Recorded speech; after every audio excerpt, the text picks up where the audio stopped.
Hi guys! So ayan, nakikita ninyo, naka-open yung ating hatcher. So marami ng sisiw. Oh, ayan oh. Dami ng mga sisiw. So ready to harvest na yan guys. So alam nyo, sa incubator, hindi maganda yung nakikita ninyo dito sa salamin. Yung purpose nitong salamin ay para makita natin yung humidity sa loob.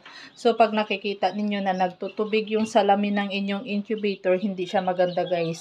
Kaya itong sa atin, tingnan nyo, hindi siya nagtutubig. Kaya maganda yung papisa natin dahil palagi tayo nakamonitor.